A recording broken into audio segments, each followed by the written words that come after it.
September 6th at Ogren Park. Register your ride today at gopaddleheads.com/events. ESPN Radio for Western Montana, KKVU HD3 Stevensville, and 102.9 FM on K275BS Missoula.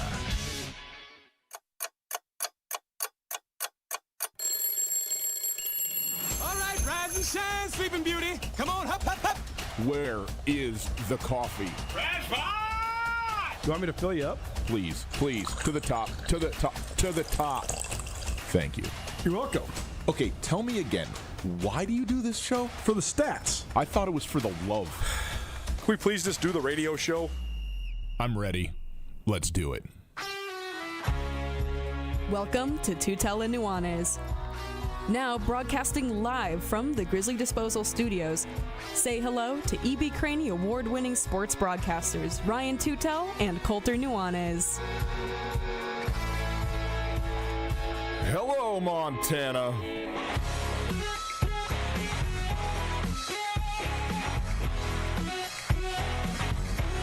Day 3 of Tootell and Nuanez 2.0 in the mornings on ESPN Radio, and great to be with all of you. Thanks for spending a little of your morning with us here in beautiful Western Montana. A spectacular morning, if I don't say so. And the first day of school for half the kids in this town, roughly. Tomorrow, the rest of them will get out there. But first day for my kids in their district. So a lot of love all the way around. We'll come back to that a little bit. It is Tootell Nuanez. It is ESPN Radio, and it is great to be with all of you. Let me give you the phone number, 406-888-1029. 406-888-1029. It is the Tootell Nuanez answering machine. It is up. It is available. Calls and voicemails have already been left. We're enjoying those this morning. We will start to work through some of that stuff with you and make that fully active and interactive, which it is. I mean, it's available now, but we'll get into more of the specifics of why. Don't. I just can't believe that you ended your 5.5-year holdout. Yeah. I mean, according to some of our loyal listeners, you only do this for money, and you've been gone because you've been holding out for your contract. But then you got the contract you wanted. So, like, I guess you could say you are the who? You're the Devin Witherspoon of ESPN. The belief that I'm independently wealthy because you have continued to say, just hammering, I haven't worked in 10 years. It's just unbelievable. I'm also independently wealthy. Apparently, my wife does a great job, according to our listeners. I mean, these voicemails are already hilarious. Leave us one. And as you always say, if you get on the show, we'll give you some Alpine touch. But these have been actually really funny so far. So good idea. And this will be fun as it continues to grow. We are broadcasting live from the Grizzly Disposal Studios. Grizzly Disposal, locally owned, veteran, and the only Bears that should be in your garbage. We got a great show lined up for you today. We're going to get into the FCS briefly on a national level from a contention for national title. Why not jump on August 6th today? 26th. To January 8th or whatever it is, and Nashville hosting a national championship. Coulter thinks, well, I won't tell you what Coulter thinks, but we will go through the top 10 in the nation as it stands right now, obviously starting with the Bobcats and Grizzlies. And talk about national contention. We will also get into some various other things that are going on on a national scope. The Seattle Mariners trying to hang on just a little bit. We'll talk about that briefly. We also will have our Grizzly and Bobcat Stars of the Week. Reese Brooks from the University of Montana, a transfer tight end, transferred from Cal Poly. Here will be playing his first season at the University of Montana. Coulter caught up with him, so we'll hear from him. And then also Taco Dowler, captain of the Montana State Bobcats, will be in the show as well. We also, I don't know, we might get into a little bit of LeBron, and we will also have our ESPN Roundtable, which we are doing. This is a different format. It's the same format, but it's a different method than we would normally do. But we thought for the first roundtable, which has been a benchmark, a foundational piece in what has happened on ESPN Radio here locally for many, many years. But with the first one back, you could interview me, and we could talk about, yes, some sports, and also some just like, well, what have you been up to? So we could get into a little bit of that, because I want to reintegrate here in this place with all my friends out here on ESPN Radio. So there you go. That is the show today. As I mentioned, it's a beautiful day. Again, happy first day of school to all the kids that are going today, obviously the kids that are going tomorrow as well, and to all the teachers and administrators in this town that make it go. I mean, school is buzz. My kids waking up this morning, they're up at quarter after 6. They got their clothes lined out. They're making eggs. They're ready to roll. So it is they're. Kai said last night, I said, what do you feel about school? He's like, what's the word? What's the word? Bittersweet. I said, okay. So my fourth grader understands, like, there's, the changing of not really the seasons yet. We're still very much in summer, but the changing of the moment, and I think that's always good to acknowledge. Also, we got to take a moment and just send all the love and appreciation and admiration to Miss Dolly Parton, who did pass yesterday. She is, her story is just remarkable story. It's amazing. And where she came from, the heights that she raised to, and then what she threw her life into. I have received from Dolly Parton and her outworking of philanthropy a monthly book for my young children. It was for years. Then we had a little gap, as you know, in the child train that happened. And now I've got a new, a 2-year-old who is now once again receiving, books by mail from Dolly Parton completely free of charge. Of all the things that she has done, that is such an unbelievable gift, I guess is what I would say. To believe in that for reading, to come from a place where you didn't have maybe the exposure to the education, obviously great poverty that Dolly Parton was raised in, great trial and tribulation as a young child, and to become who she became, and to carry that ethos and that moral, those values through her entire life. Dolly Parton passing yesterday at the age of 80, but gotta acknowledge this. A wonderful woman, a wonderful person who made the world better. Well, and when you think about fame and being as famous and influential as Dolly Parton was, there's very few people that have had as sustained fame as well as were beloved basically for the duration of their fame. Basically, anybody you could ever say that is comparably famous to Dolly Parton had all sorts of ebbs and flows, or moments when they weren't beloved, or moments when they, fell into the depths of despair or addiction or whatever, or just straight up the star burned out way too bright. I mean, Elvis and Michael Jackson both come to Prince. All of those three come to mind. Dolly Parton was sustainably famous for decades. I mean, I believe she had a number one hit in the 60s, 70s, 80s, and early 2000s. She continued to write hit songs for people far after her peak as an actual singer. Yeah. But she also wrote several of the most iconic songs of all time. I mean, what else do you need to know that I Will Always Love You was number one song for her, and then again, maybe the biggest number one song in the history of music for Whitney Houston. Right. I mean, but it's all to say that to be as beloved as her, you have to do things in such a steady and consistent fashion. And I don't know, man. I was really thinking about it. She is definitely one of the great female music or otherwise performing artists in the history of America. I mean, she's an all-time great American. So it's really a sad loss, but what an awesome life. What an amazing life. Coulter, it is a sports show, so we should do some sports also here today. And we wanted to talk just about kind of the very top of the FCS at a national level, which the tip of that spear is right here in the 406. But I thought I just quickly wanted to run through the top 10 as we head into the season here, starting in, a little over 48 hours. But Friday night is the first set of games, and then obviously the full bevy on Saturday.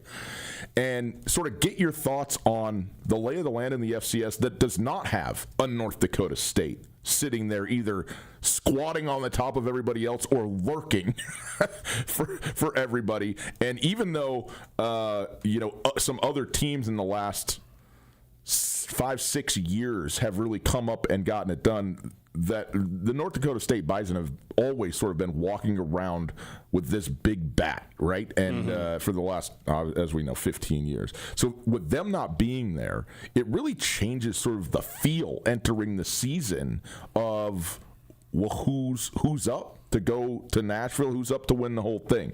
So the rankings as they are right now, Montana State, number 1. The University of Montana Grizzlies, number 2. They are followed then by South Dakota State. Last year's runner-up, what a game, too, man. I just can't get over how great that national championship game was. Illinois State at number 4. Tarleton State at 5. And then we get back into the Big Sky with UC Davis, followed by Villanova, Rhode Island, Youngstown State, and the North Dakota Fighting Hawks, UND. It rounds out the top 10. Of these schools, Coulter, or if you think there's anybody outside of the top 10 that bears consideration, who do you think is in contention to actually win it? Montana State and South Dakota State. Okay. I'm still trying to convince. I still am trying to convince myself about. No, Illinois State couldn't do it. Montana couldn't do it. I think if history teaches us, it depends on if you want to analyze the broad history of the FCS dating back to 1978, or you want to analyze the recent history of the FCS dating back to 2011. The recent history of the FCS shows us that basically dynasties rule the day, and the best team, the juggernaut team, the team that's expected to win at the beginning of the year is the team that wins, because those teams have been so stacked, whether that's North Dakota State when they won 8 out of 9, South Dakota State when they went back-to-back, or now Montana State as the defending national champions. Like those teams were expected from the very beginning of the season to be the best team, and they were the best teams for the duration. Now, the question for the Cats is, can they do that? Can they sustain that?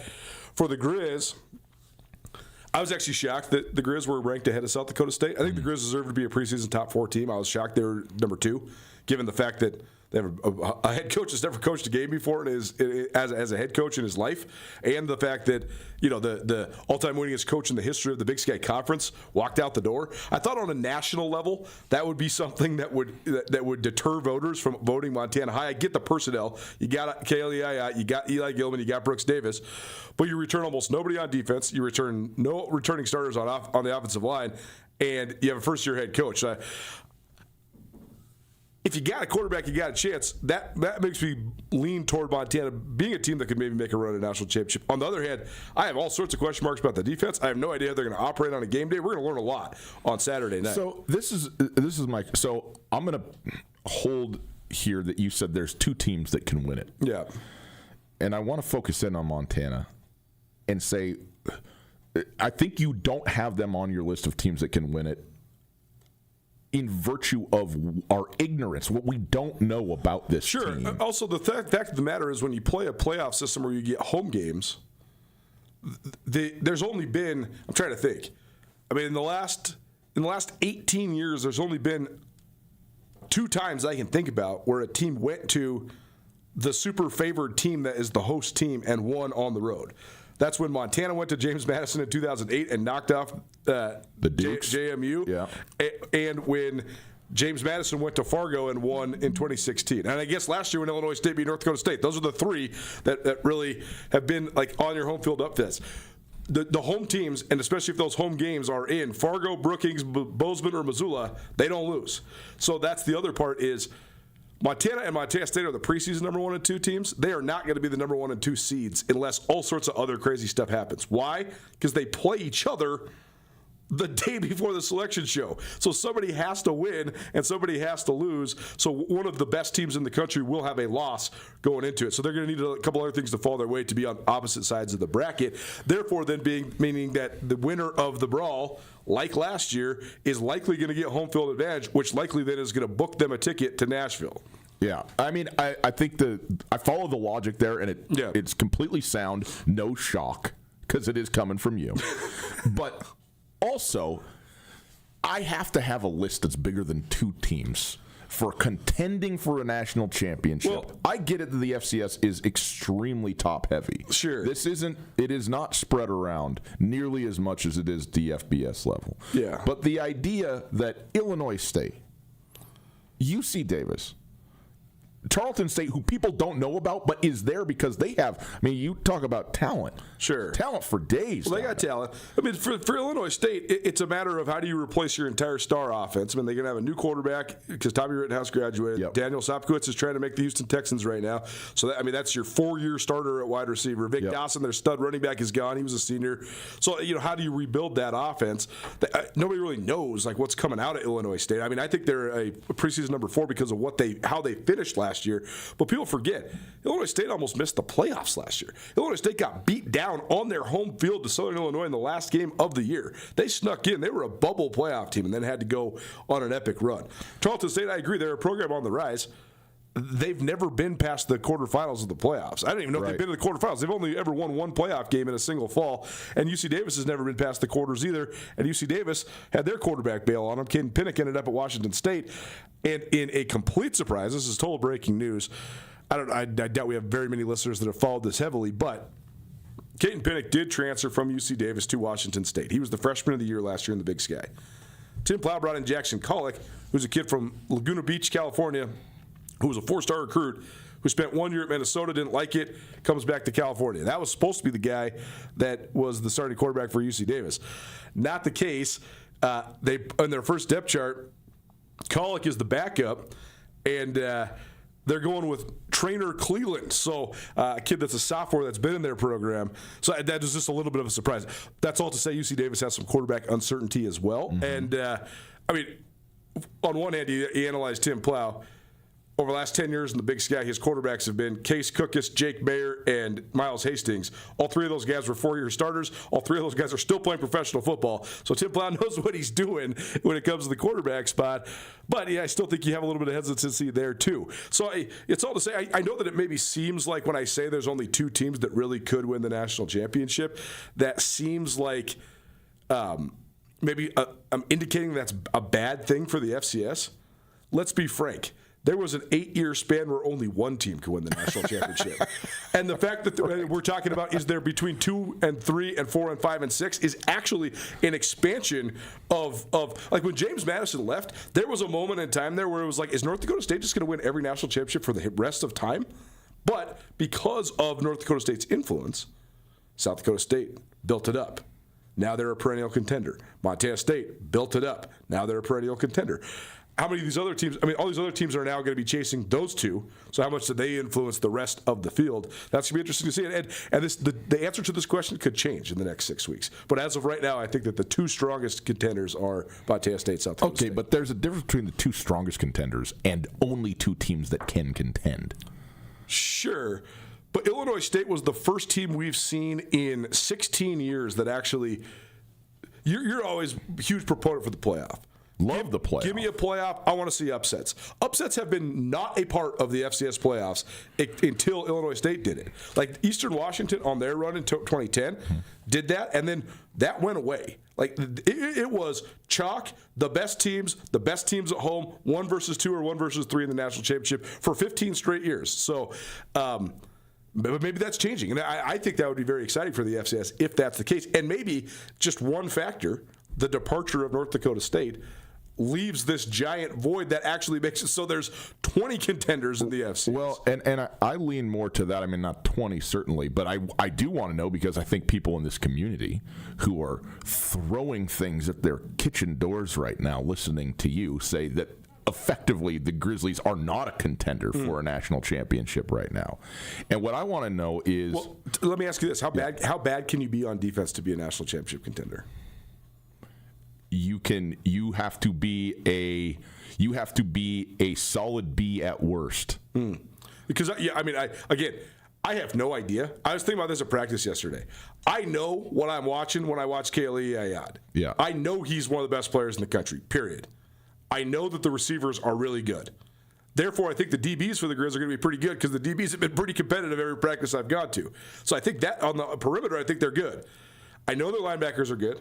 We know what we got in Peyton Wing. You know what you got in Clay Oven. You know what you got in Solomon Tuliapupu. I think Justin Eklund, the kid from Bowling Green, is a good addition as well.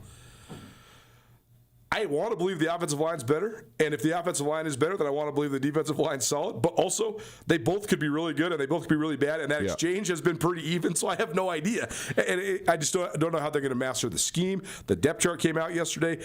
It's very indicative of the multiple defense they're going to run. There's 12 positions listed with a 2-deep. I've never seen that before. I mean, they're going to be playing a 3-man front, a 4-man front. It is easier to play defense if you bring an extra guy on. It's so funny. One of our good buddies, he was texting me. He's like, "What do you think of this depth chart?" I said, "Well, the Grizzlies have a big advantage if they have an extra guy on the field." Yeah, exactly. If they get to play 4 down front and 4 linebackers and a nickel, that's going to be pretty hard to score against. But no, I hope, not from some sort of bias or not because we're sitting here in Missoula, Montana, but I do hope that the Grizz can make this transition good enough that they are a true title contender. I just think that remains to be seen. It does remain to be seen. And so I guess that's what I'm saying is that you're not including them really more out of not because they couldn't be a contender, sure, but because we don't know enough to be able to say with an amount of certainty that they are a contender. So don't you think that's very indicative of the state of the FCS if the preseason number 2 team in the country has question marks, but so does the number 4 team, and so does the number 5 team, and so does the number 6 team? Absolutely, and I also think that's the nature of college football. I mean, it's but if you go look at the FBS power, like top 15, all those teams know what they're doing and where they're at, and like there's not nearly as much mystery. Is that true? I'm not sure that's true. I think we know that those top 15 are going to be good because they continue to reload all the time. But I think that there's... I mean, at Oregon, you know what you got. Dante Moore came back. You have one of the best quarterback prospects in the country. Ohio State, maybe a little bit more of a mystery, but you got Jeremiah Smith. You know you got the best player in college football. Yeah. You also know you got Ohio State on the front of your jerseys. Well, that's what I'm saying. Yeah. Is that when these schools... It's almost never going to be just a straight talent issue. Yeah, it's going to be an integration question, and especially with obviously all the NIL and the constantly moving parts. It's assembling a team that gets put together and then plays as such. That's the challenge now in all of college football, but year in and year out, it has always been build a program, grow the program over some number of years to get it to play. That's gone. It's over. It's 1 year. You got 6 months, and I do think in a certain way that does help Montana right at this particular moment because you don't need Bobby Kennedy to come in here and implement his 5-year plan to make Montana in his image, so to speak. You got it right now, you go do it right now. And then next year, you do it again. Yeah. And well, I mean, that's actually one of the reasons why the top 2 teams, in my mind, in terms of contenders, are the top 2 teams, though. Because they are doing it not via the 1-year plan, right? That's why you have so much.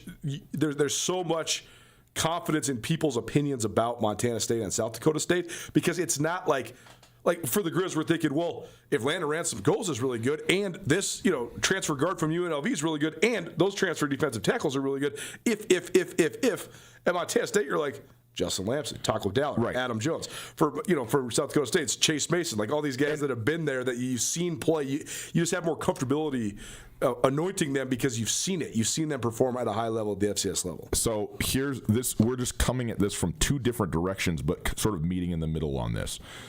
You are operating from who are the contenders right now. I would throw a much wider net because we don't know. Sure. So everybody that we don't know that we think is good should be in the conversation. But can they win multiple playoff games is the question. Well, we don't know. We don't know that. But the question, but what you're doing is you're saying I'm starting with the 2 that I do know or that I feel like I know for sure, and then I will add to that as we go, depending on how people play. And that's fine. That's a good way to go about it as well. I guess my point that I'm making is that it would utterly shock me if anybody that's not ranked in the preseason top 3 won the national championship. Like, utterly shocked. Like, not just kind of, not just like it would be mind-blowing to me if that happened. And again, I mean, you got to say that Montana State is the overwhelming favorite, period. Yes. So if anybody other than them did it, you could see it being a Montana or a South Dakota State. But that will be an upset, period, if it happens, no matter where and when. The other part is the disparity right now in all the conferences in the FCS. Yeah. And,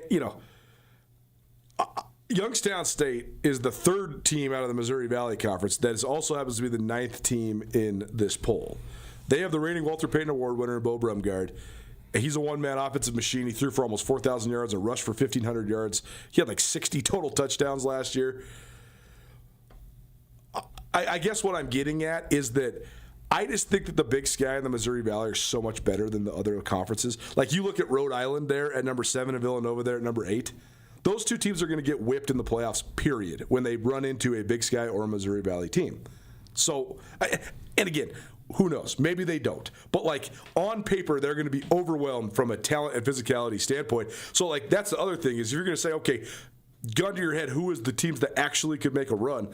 I don't think that they exist outside of those two conferences unless it's Tarleton State. That's it. It's the Big Sky, the Missouri Valley, and Tarleton State. It's Tootell Nuanez, 102.9 ESPN Radio. We'll leave this for now, and we will continue. We might renew this conversation after a week or two when we actually see some football being played and can say some more things definitively than what we can now.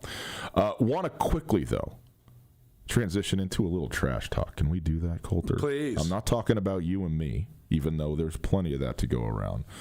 It is trash talk. It is brought to us by our friends at Grizzly Disposal.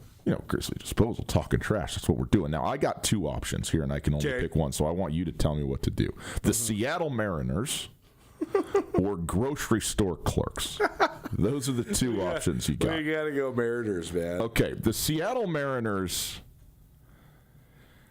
they are not trash, but they are trash in relation to their expectations coming into this season, and they are trash in relation to a very, very bad league, that being the American League, where they are a sinking ship amongst a bunch of other little tugboats who then have to go play real baseball in the postseason and get annihilated by the NL. Why are they not just straight up trash? You said they're not trash. They are. The Mariners are the worst hitting team. Like, they are one of the worst hitting teams we've seen in baseball. They're not even pulling the Mariners. They used to string you out and then break your heart right about now. They've just been stuck in the doldrums of nothingness since mid-July. I mean, here's the thing. According to the percentages, if you believe in those sorts of things, they still have a 44.8% chance of making the postseason. Yeah. The fact that it's not 99.999, especially in that division, is asinine for the team with this type of talent. And I got to say, for as much as I think people lauded, including myself, Dan Wilson, and what he did with that team last year until the last game of the season last year, you got to sit here and go, what is happening? I know that Cal Raleigh's been injured, but he also can't hit. Cal Raleigh had 60 home runs last season. Yeah. Up until 2 days ago, he had 56 hits. He has 59 hits as of today. Yeah, and by the way, he's hitting 159. Now, I will say the last 3 hits he's had are home runs. So, he's trying to make the numbers look a little bit, but he ain't alone. This is 159. This is the classic Seattle Mariners of the last 20 years. Yes. That have really solid pitching and can't score a run. It's wild. Can't get a hit. And they have a lineup. Like, it's not like they have guys that just stink at this and are all-world defensively. It's absolutely bizarre. And in this season, where it's all laid out for you, wide open to take the AL West and maybe the American League in general, have a bye in the first round and go right on, and anybody from the AL could go to the World Series. Anybody. And you're not even going to make the postseason with the team that you got up there in the Pacific Northwest? It's trash. That's what it is, Coulter. It's trash. And that's why you're going in the Grizzly Disposal trash bin today.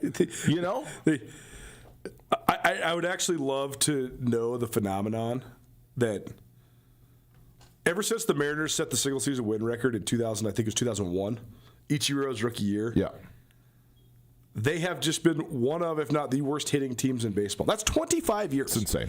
How? Like, how do good hitters go to Seattle and just die? Seattle, the park is a big part of it, but there's a lot of pitcher parks, and it just doesn't make any sense. You're right. It is true.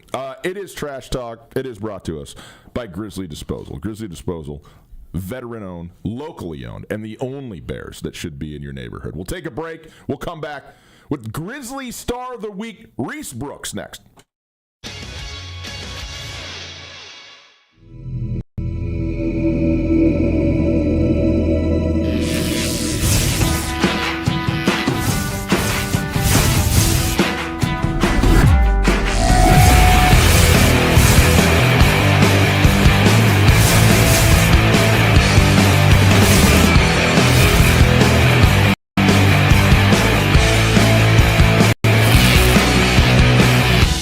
Jewelry Design Center. We want to be your jeweler for life. Bring the whole family to the Stone of Accord for a wonderful brunch. From traditional comfort food to eclectic specials, there's something for everyone to enjoy. And it wouldn't be a proper Missoula brunch without an Irish coffee and a mimosa. The Stone of Accord, Irish fare with Montana flair. Restaurant, liquor store, and casino. At the Stone of Accord, we use the freshest ingredients to create our homemade traditional Essex, fresh salads, and creative specials. Come enjoy our warm, family-friendly atmosphere. The Stone of Accord, Irish fare with Montana flair. Restaurant, liquor store, and casino.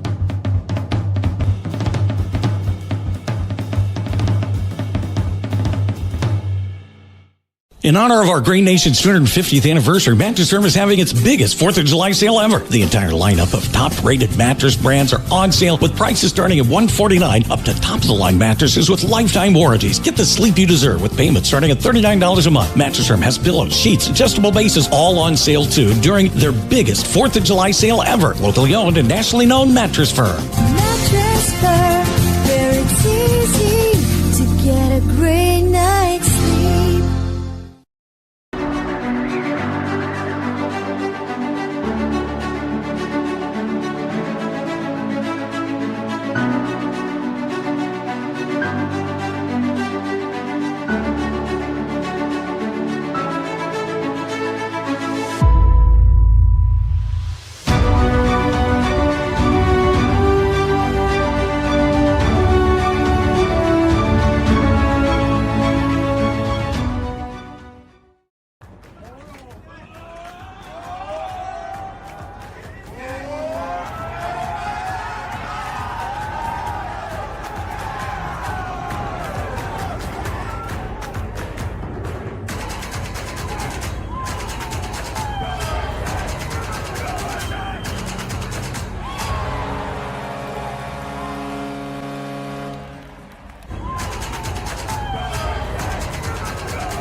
Soccer ran into one of the top teams in the country Sunday, falling 4-0 to number 10 Washington at Husky Soccer Stadium in Seattle. Hello, I am Hayden Smith. The Huskies wasted little time taking control in a rematch of last season's NCAA tournament first-round matchup. Anamenti scored more than just 3 minutes into the match, and Washington doubled its advantage less than 3 minutes later when Lucy Newland converted a penalty kick. Montana then found itself in a 2-0 hole before the 7th minute mark and could not generate much offense against a Washington team that reached the national quarterfinals last season on the way to a 4-0 Washington win. The Grizzlies were limited to 3 total shots. Megan Wilson-Sofield accounted for 2 of those attempts, putting both on frame, while Ellie Lewis recorded Montana's other shot. Washington added to its lead early in the second half when Alex Buck scored in the 48th minute. Buck also scored both goals in Washington's 2-0 NCAA tournament victory over Montana last November. Angelica Chu added the Huskies' final goal in the 66th minute. Montana goalkeeper Jill Amilfi made her first collegiate start and finished with 3 saves while playing all 90 minutes. The loss drops the Grizzlies to 0-3 to start the 2026 season under first-year head coach Stuart Gore, while Washington improved to 3-0. The Huskies have now gone 18-3-7 since the start of the 2025 campaign. Montana returns home this week, hosting Lethbridge Thursday at 5 p.m. before facing MSU Billings Sunday afternoon at South Campus Stadium. This ESPN Missoula Sports Center is presented by Canyon River Golf Club.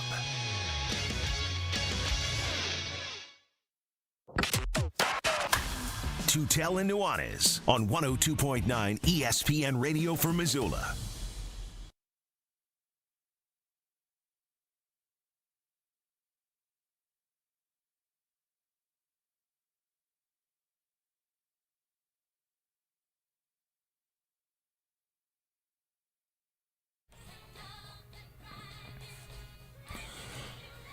God bless you, Dolly. Thanks for everything you did here. I would like to maybe alter the lyrics slightly, talk about working 8 to 10. It's almost lunchtime for us. You know, we're closing in on the halfway mark. I got breakfast right here in my coffee cup. Thank you very much. It's Tootell Nuanez, 102.9 ESPN Radio. Beautiful to be with you on this Wednesday morning. Thanks for hanging out with us. The phone number, you want to use it, it's the Tootell Nuanez answering machine, 406-888-1029. In the second hour, we are going to get into our brand new segment called Crowd Sound, which is going to feature that phone number and you calling it and winning prizes from us here at the radio station. So we'll stick around for that. But we want to start now with our Grizz Star of the Week. Coulter, tell them about what this is and what we're doing here. Well, we have for years had player interviews live on Nuanez Now, our daily afternoon show. And that has been, at the same time, I think, really good live radio, but also chaotic live radio, especially when the one and only Robert Lawrence Houck was the head coach of the Montana Grizzlies, because you had no idea when practice was going to end. Right. So we'd tee this up, and Hayden or Andrew or whoever, know exactly when press conferences will end, but not practices. Indeed. Yeah. So 5 o'clock hour, Nuanez Now from 4 to 6 every day. Please continue to tune into that. But the 5 o'clock hour, I'd always start teasing it. Hey, we got a Grizz Star of the Week coming up. You know, here's who we're going to talk to. And, you know, the man behind the glass, whether it's Hayden or Andrew, would start texting our good buddy Eric Tabor, and Tabor would give him, you know, loose timelines. Okay, 10 minutes, you know, get through whatever you're talking about now, get to break so you can come back. Yeah. And then when it worked, it was great. You know, you get a guy live on the phone right after practice. You know, they haven't even gotten to the locker room yet, and so they're fresh and all that. Good.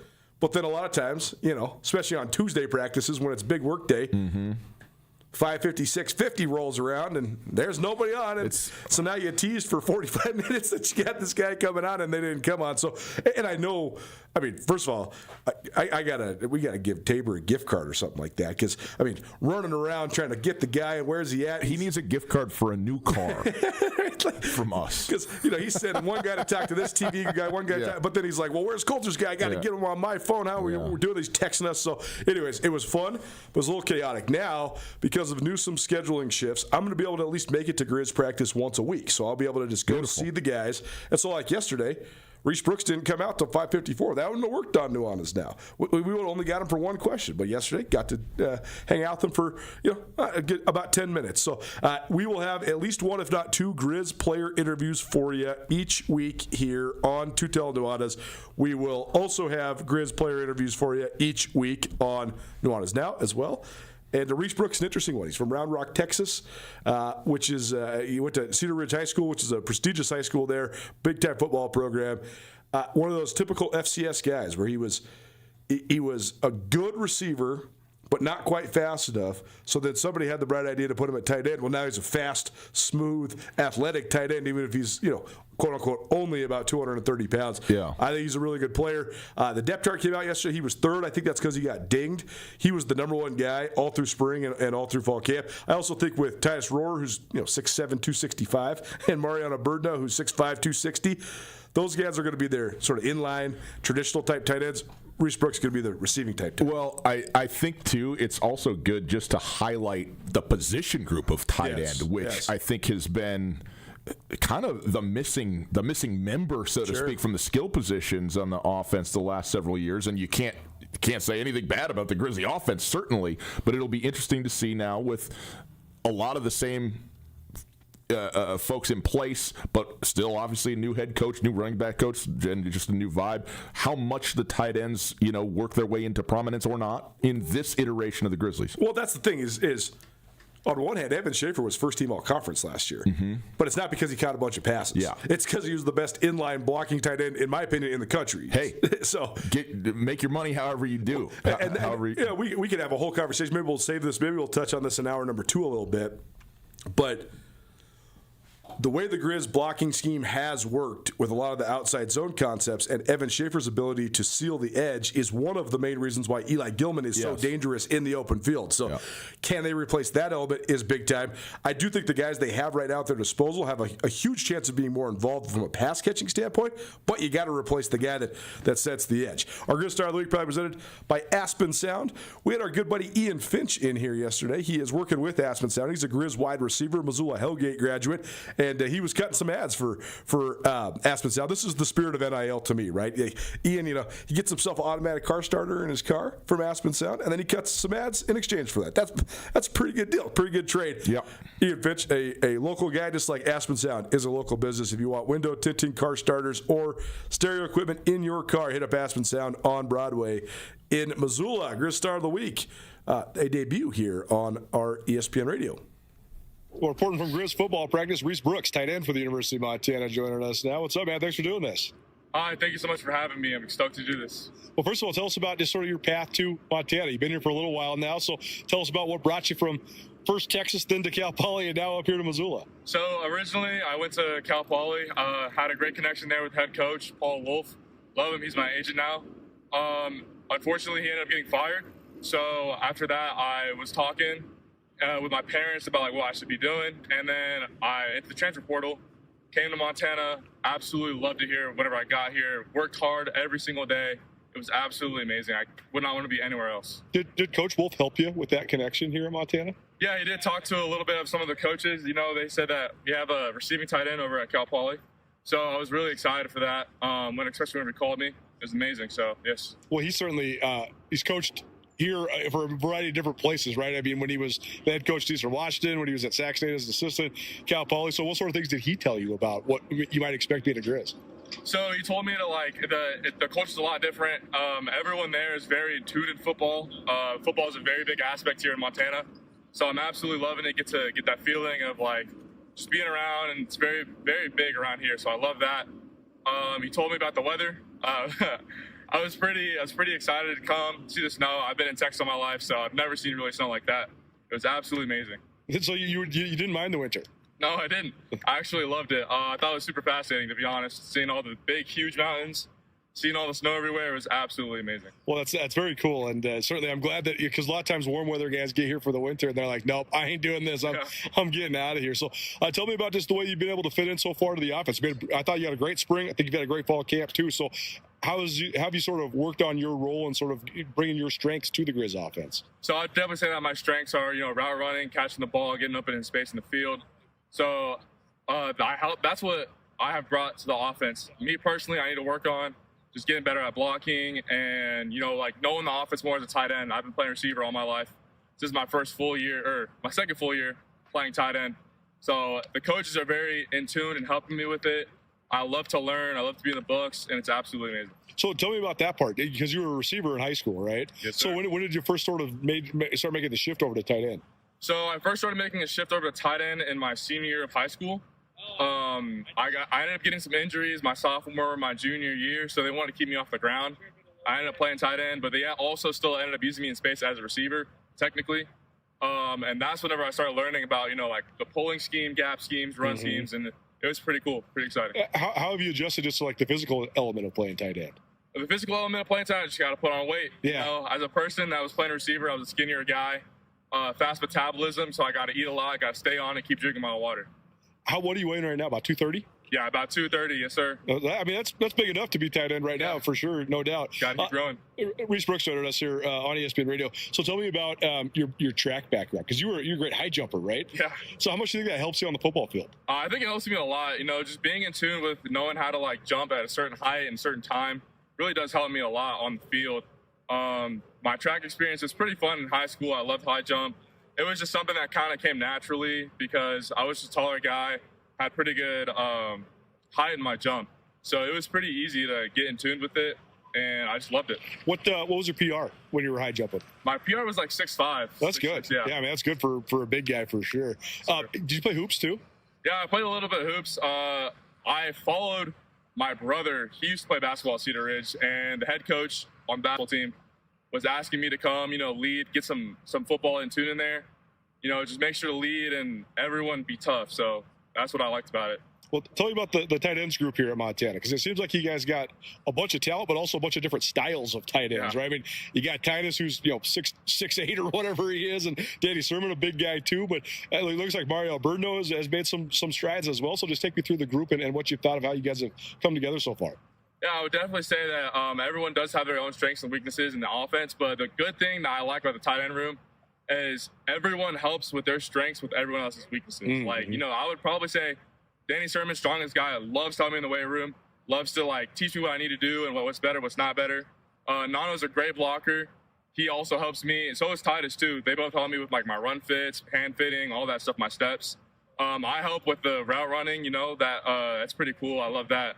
So yeah, and Grady coming over from the defense, he's helping us, learn the coverages and all the defensive styles, especially whenever we look at another team.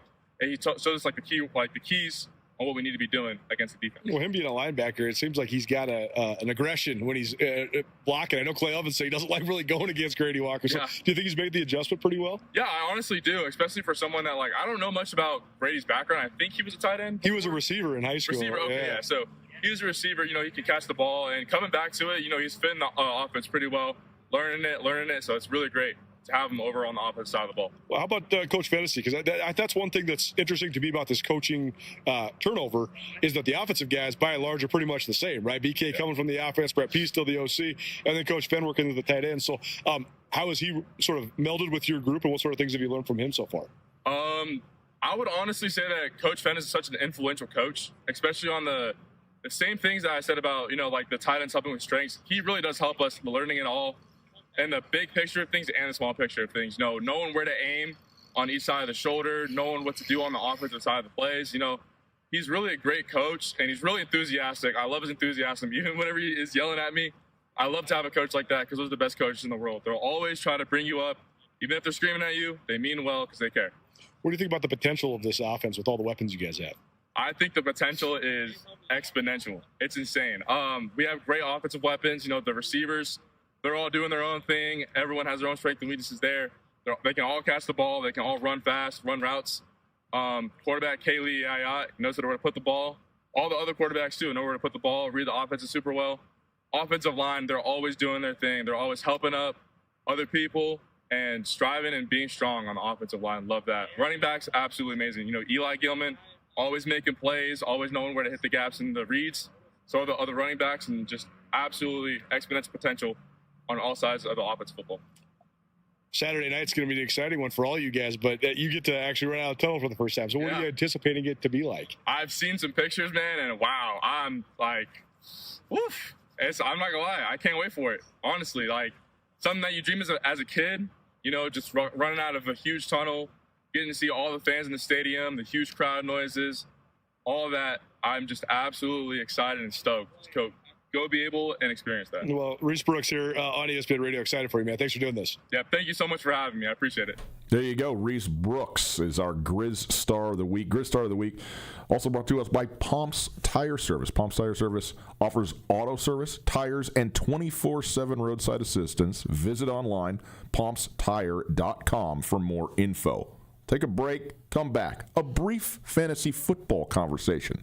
One of us is great at fantasy. The other one is Coulter. Back after this.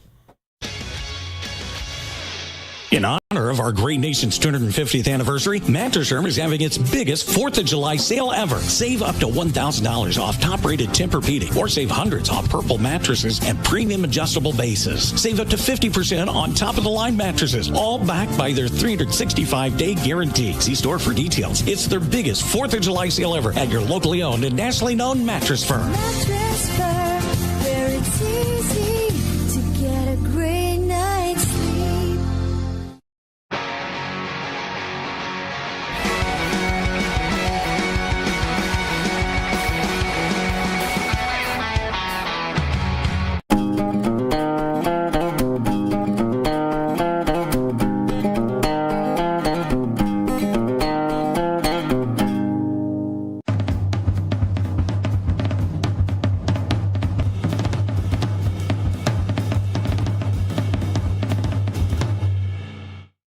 Les Schwab changed the tire game more than 70 years ago. Today, we still believe you should get more from less. Like more hustle, less hassle. More of the best service around, less of the runaround. Because we include America's best tire warranty in every tire we sell. So you get more unbeatable warranty, less charging you extra. It's why we're more than proud to say, you get more from less.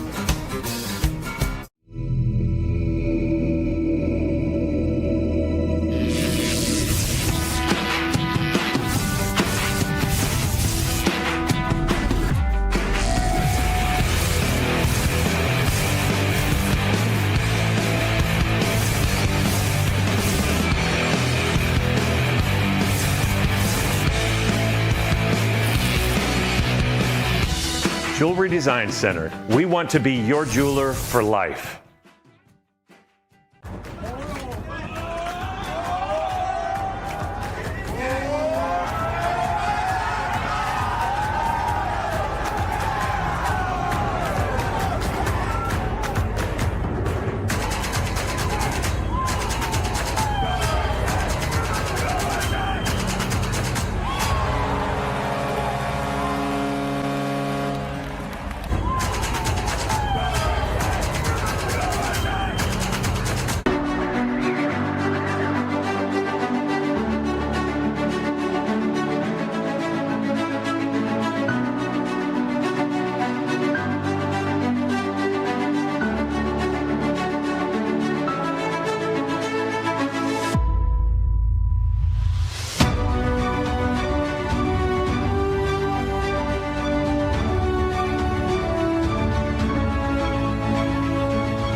Nuanez on 102.9 ESPN Radio for Missoula.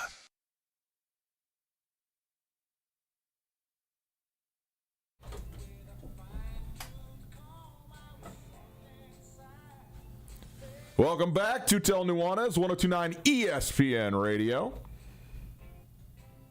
Hanging out with you on a Wednesday morning.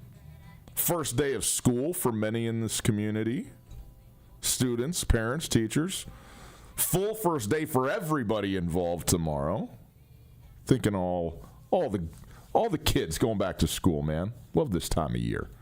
Is there another season that has a shift that's so palpable as going back to school, football starting? We haven't quite gotten there on the weather front yet, but there is a little bit, a little shorter days. I mean, it's. Well, I was thinking about this, too, because everybody in Montana kind of lives the same way, where we hang on for summer for dear life, and then it's like, oh, my God, school started. And then we all turn into being like committed, responsible people that aren't trying to just go to the lake every single day.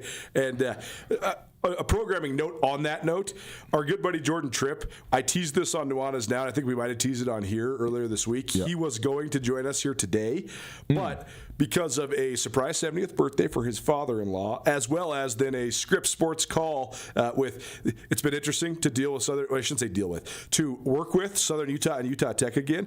Those are the two schools that are playing the Montana schools. Those schools have not gotten a lot of media coverage in the last couple of years. Now they're both on national TV because they're playing the Cats and the Grizz.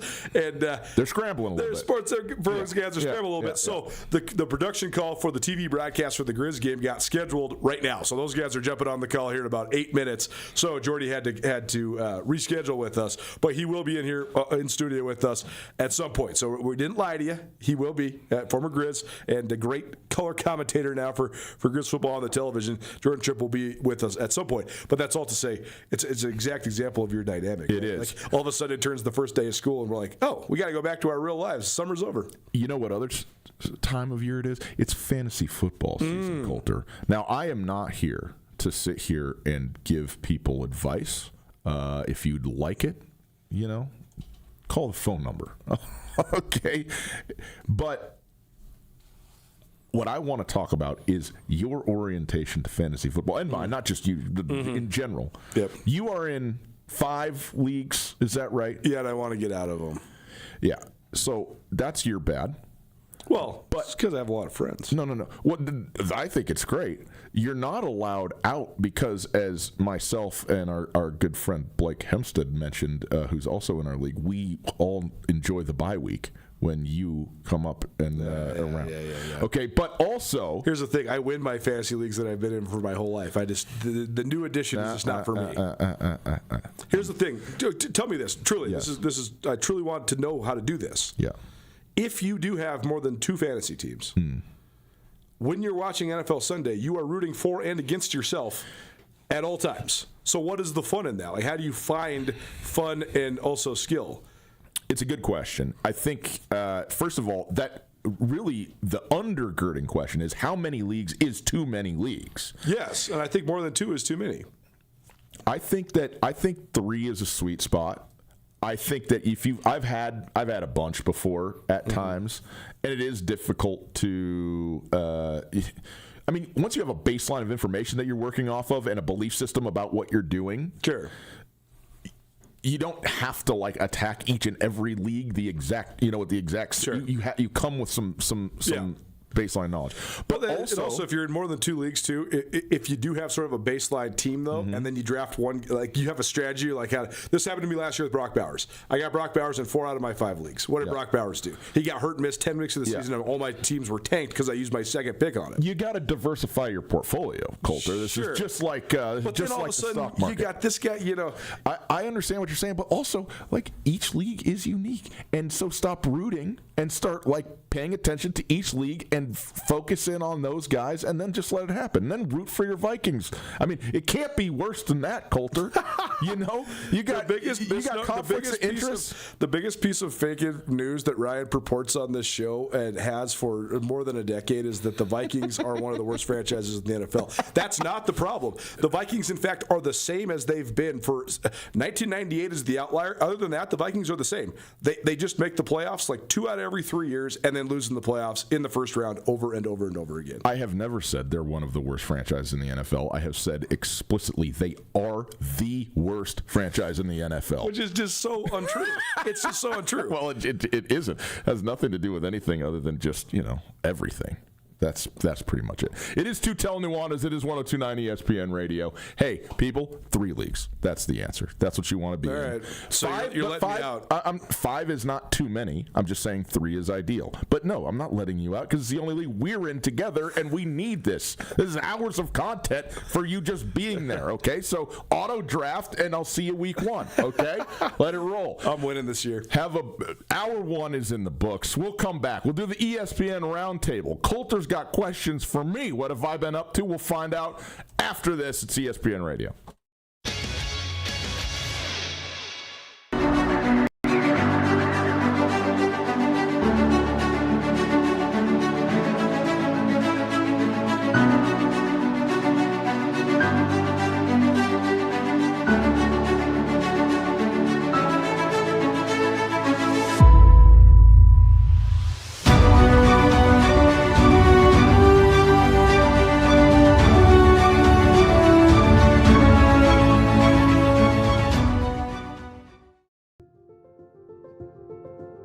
Life can change in an instant. If you've been hurt in an accident, suffered from medical negligence, or are facing criminal charges, you don't have to face it alone. At Ryan Miller & Coburn, we're here to listen and fight for you. We're your neighbors, traveling across Montana to stand by your side as your link to justice. Real people, real help, right here in Montana. Ryan Miller & Coburn, your Montana attorneys. DeMorris Buick GMC is ready to help you safely travel Montana's scenic roads in comfort and style. Stop by DeMorris today and test drive some outstanding SUVs. Right now, take advantage of closeout pricing on the exceptionally designed 2024 Buick Envision with models starting at $39,795. Don't miss this opportunity. Go to DeMorris.com to preview our inventory of 2024 Buick Envisions and then pay a visit to DeMorris Buick GMC on West Broadway in Missoula, your family-owned hometown dealership for over 60 years. Around here, we see a lot of people head out. No matter where they're going, we just make sure they're ready. Before you hit the road, get a pre-trip safety check at Les Schwab Tires. It's free. Plus, this May, save up to $200 on select sets of 4 tires. If we can't guarantee it, we won't sell it.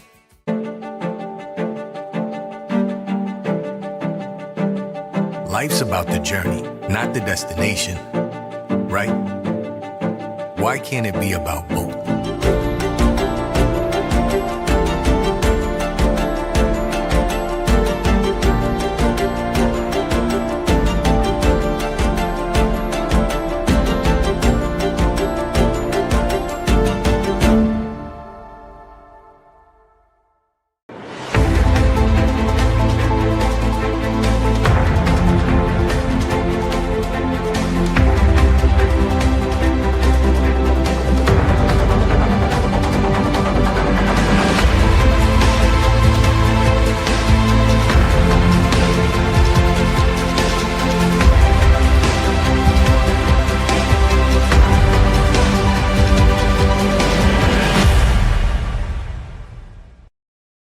ESPN Radio for Western Montana, KKVU HD3 Stevensville, and 102.9 FM on K275BS Missoula.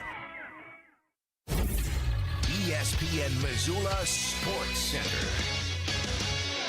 Grizz Soccer ran into one of the top teams in the country Sunday, falling 4-0 to number 10 Washington at Husky Soccer Stadium in Seattle. Hello, I am Hayden Smith. The Huskies wasted little time taking control in a rematch of last season's NCAA tournament first-round matchup. Anamenti scored more than just 3 minutes into the match, and Washington doubled its advantage less than 3 minutes later when Lucy Newland converted a penalty kick. Montana then found itself in a 2-0 hole before the 7th minute mark and could not generate much offense against a Washington team that reached the national quarterfinals last season on the way to a 4-0 Washington win. The Grizzlies were limited to 3 total shots. Megan Wilson-Sofield accounted for 2 of those attempts, putting both on frame, while Ellie Lewis recorded Montana's other shot. Washington added to its lead early in the second half when Alex Buck scored in the 48th minute. Buck also scored both goals in Washington's 2-0 NCAA tournament victory over Montana last November. Angelica Chu added the Huskies' final goal in the 66th minute. Montana goalkeeper Jill Amilfi made her first collegiate start and finished with 3 saves while playing all 90 minutes. The loss drops the Grizzlies to 0-3 to start the 2026 season under first-year head coach Stuart Gore, while Washington improved to 3-0. The Huskies have now gone 18-3-7 since the start of the 2025 campaign. Montana returns home this week, hosting Lethbridge Thursday at 5 p.m. before facing MSU Billings Sunday afternoon at South Campus Stadium.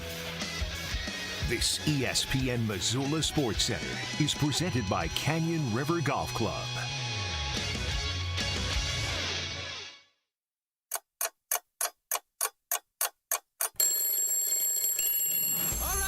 Shine, Sleeping Beauty. Come on, hop, hop, hop. Where is the coffee? You want me to fill you up? Please, please, to the top, to the top, to the top. Thank you. You're welcome. It's already hour number 2. I don't even remember hour number 1. I don't even remember entering this room. Well, buddy, you and I are on the same page. You ready? Yeah, hour number 2. Let's do it. Welcome back to Tootell Nuanez. If you missed anything in the first hour, listen to the podcast, available on all your favorite podcasting platforms. Now, broadcasting live from the Grizzly Disposal Studios, here are your hosts, Ryan Tootell and Tootell Nuanez.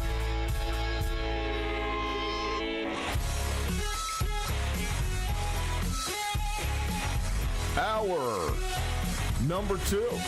Tootell Nuanez, 102.9 ESPN Radio. Broadcasting live from the Grizzly Disposal Studios. Grizzly Disposal, locally owned, veteran-owned, and the only Bears that should be in your neighborhood.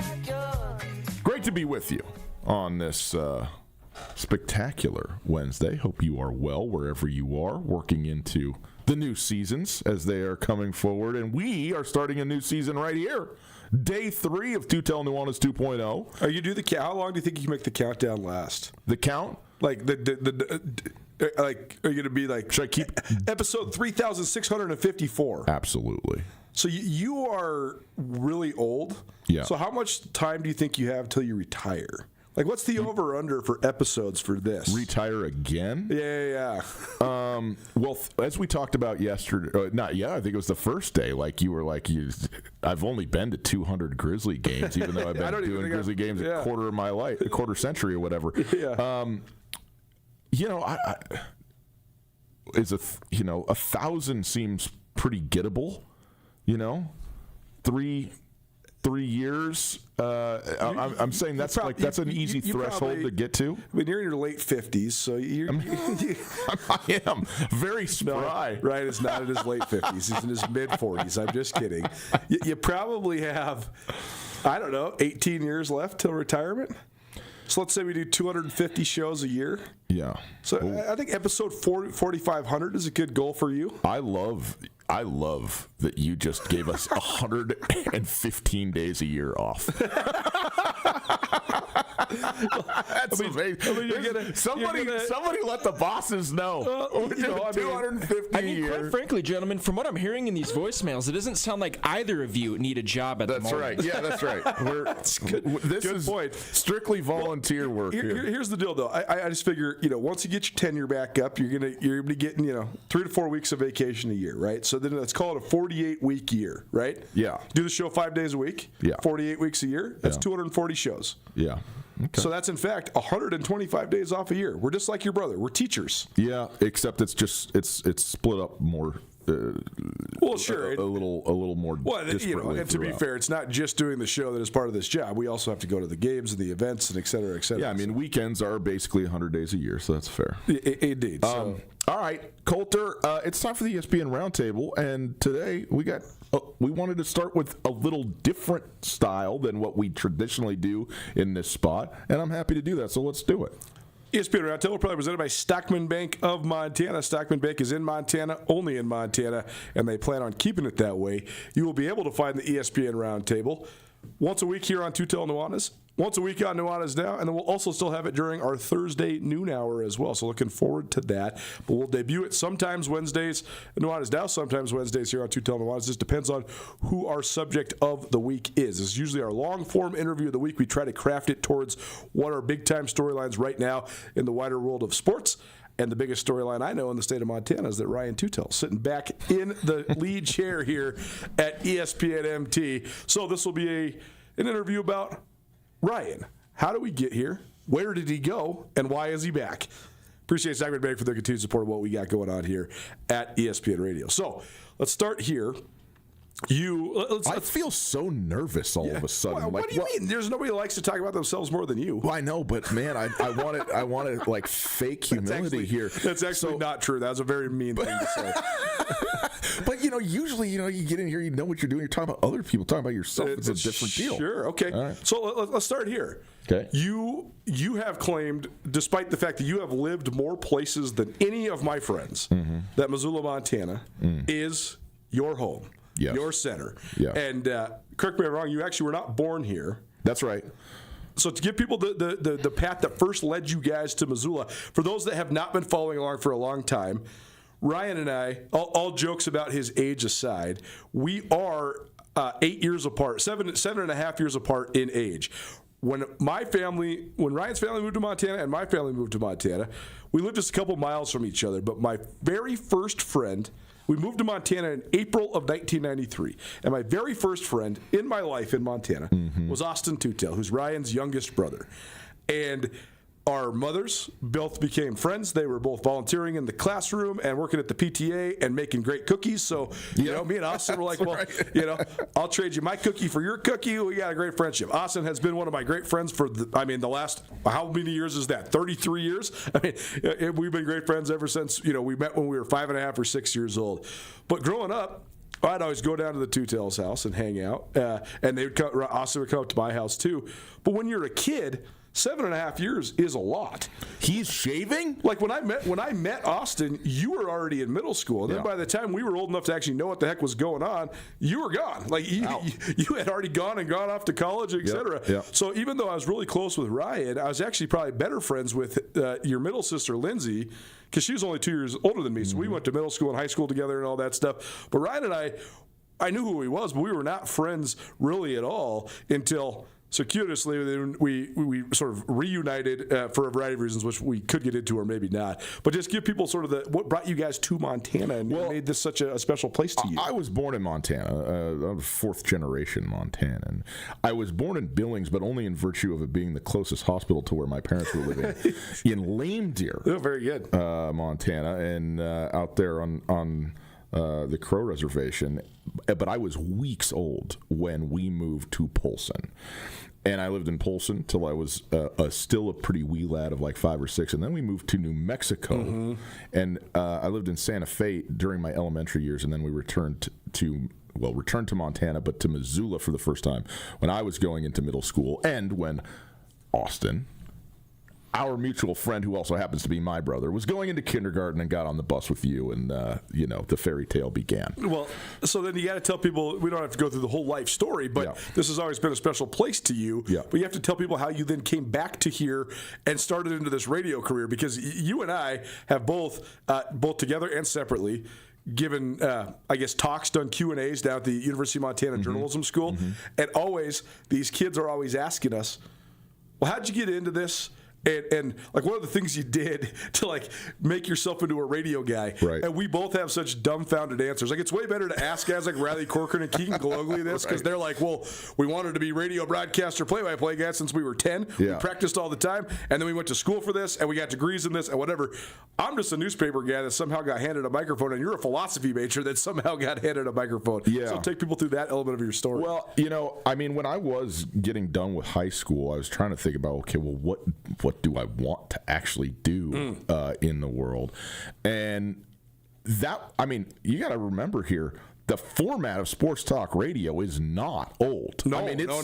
It's well within our lifetime, and it started in like Las Vegas was the first ever format of this thing on a national scale. And then like Mike and the Mad Dog in New York City. But that's like 30 years ago or less. That's right. That is not it's not a very long time. So it's been a massive proliferation of the format. But I remember listening in my truck, which had my GMC S15, which my parents gave me, the very first, 1989, I think it was, the model of this little pickup truck. My first vehicle was the basic model at such a level where it had the face of it, where the radio dash was, had a plastic molding where the higher model you could put a cassette tape, but this didn't come with cassettes, but the hole had to be the same amount, so they just filled it in with a fake like area to put a tape player. It didn't have FM, Coulter. AM radio is what I had in this thing and listened all the time, and got into sports talk radio, like listening to it. I was like, whoa, this is a thing? This is a miracle. And I didn't know at that time that it was brand new at the time. So I did go to school originally for communication and into print and broadcast journalism. Interesting. In my undergrad. But then, but also had no idea what I actually wanted to do. And so I dabbled. I worked part-time jobs doing play-by-play games and sideline reporting for television out in Western Washington. And, but also got into a bunch of other stuff and, was able to somehow trick Tina into marrying me, which was a big uptick for my life for the last 20 years. And then we just, gallivanted around. I got a sister who lives in South Africa. We've been there a bunch of times, spending time.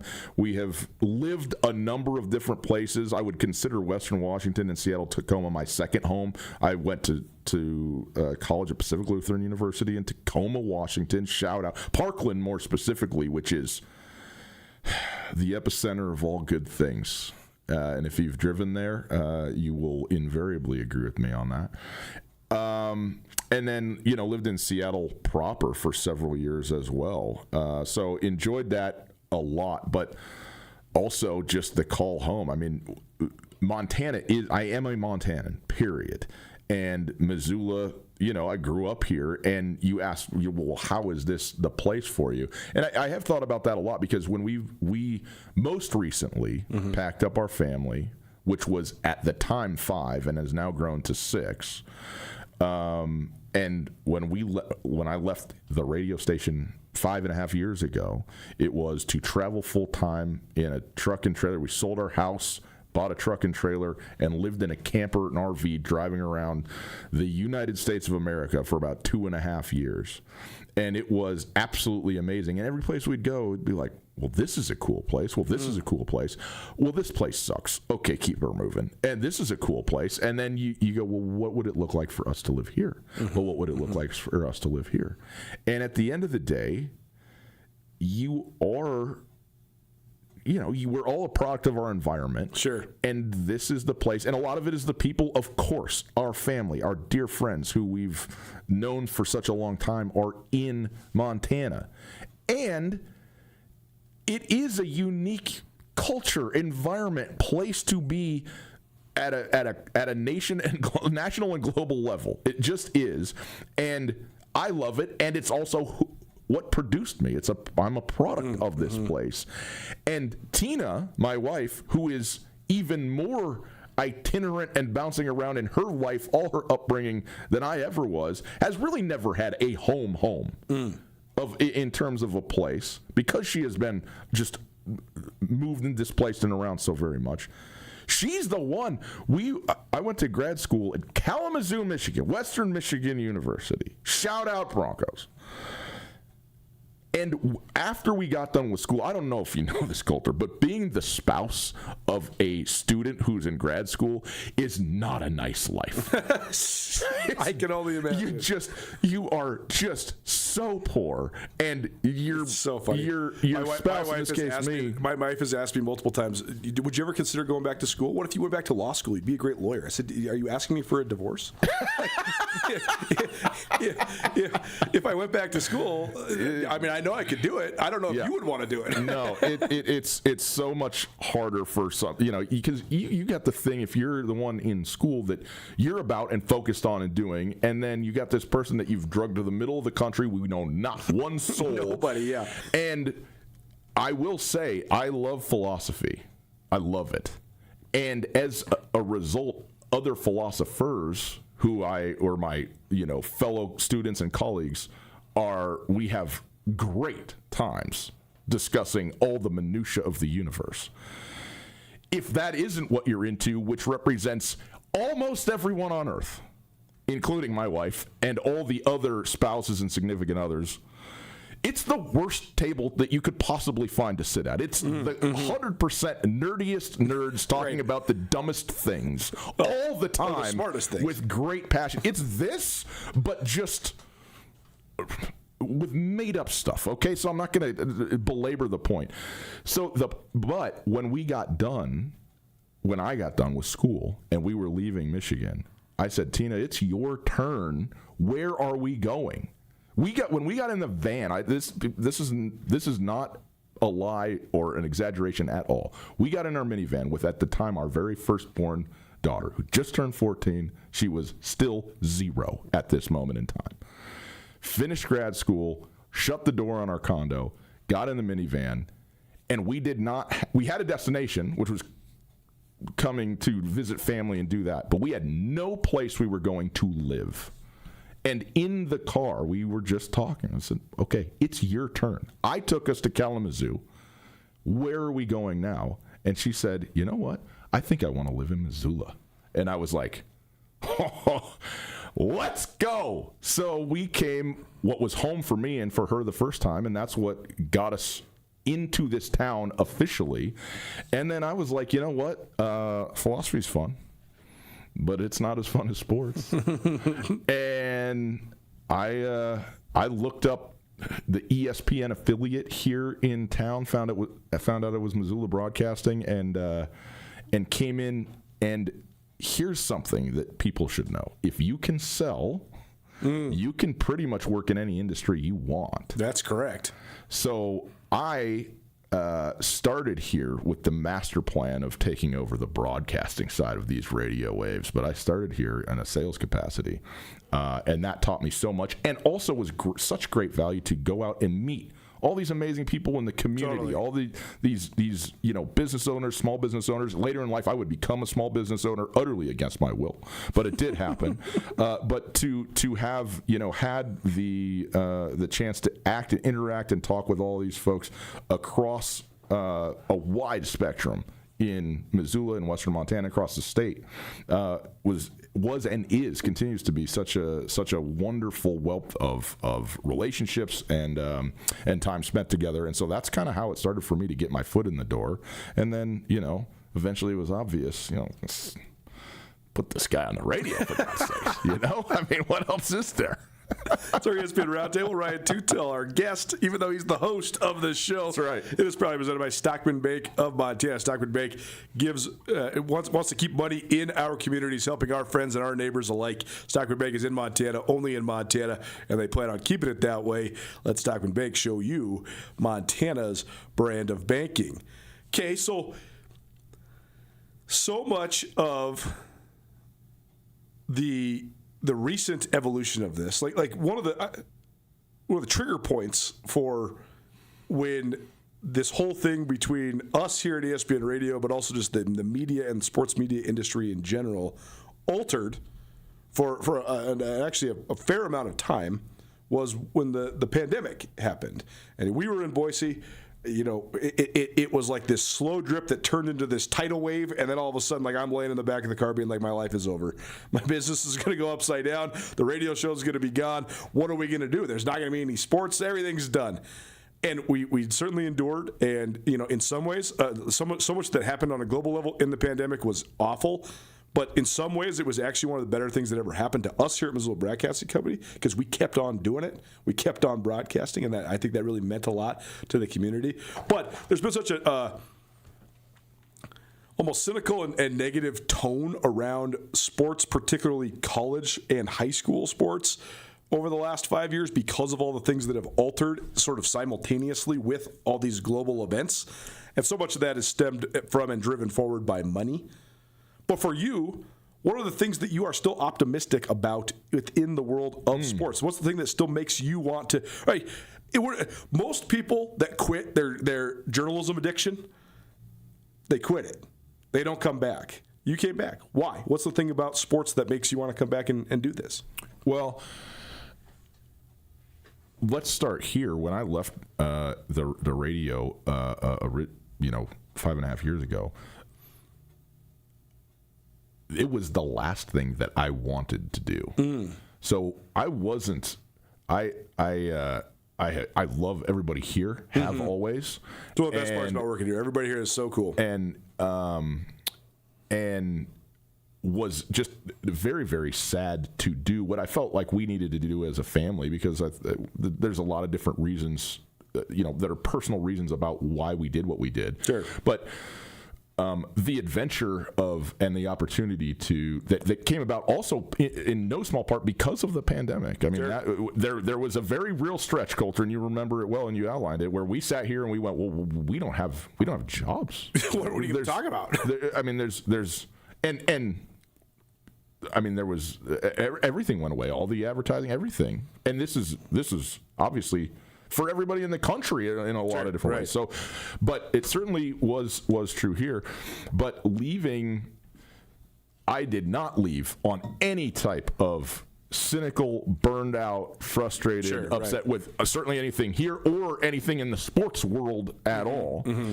And of course, there is going to be stuff. I mean, it is. If you told our 15-year-ago selves that there would be college football coaches who were former college football coaches who were acting as agents for college players to get them money for playing college sports, crazy. We would have said, we got NFL dudes coming back trying to play college this very season. Total tangent, but did you see the Big Ten banned that? As did yesterday? The SEC now. Okay. So I don't know what Lane Kiffin's going to do. Maybe he'll find somebody else to play for him there on LSU. But this stuff, and I do think this is kind of where the philosophy side of me comes in, is it doesn't bother me at all. Mm-hmm. Of course, there's negative to it. I'm not saying that it's by any means all roses, but I do think that it is so easy in general, and I think this is a human reality, to sort of notice the negative sides of things in general than the positives. And I think the positives far outweigh the negatives, but I think they're so very often notice, underappreciated, whatever, flying under the radar. And to me, the sports have always been the great reality drama and story narrative that is sort of concurrently happening with our actual real lives, and to get to participate and play in sports, which you and I both did for our whole lives growing up, having kids that are doing it and watching, yes, still kids. I'll call college athletes, they're giants in some cases, but they're kids. They're definitely kids. As they're growing and learning and crossing the threshold from, adolescence and teenage years into full-fledged adulthood. It's amazing. And the opportunities that they have to do what they do. And I mean, the fact that there are billions of dollars invested in college sports between media, tickets, all the other stuff is taken as a whole, like drinking out of the fire hydrant, so to speak, totally obnoxious. Right.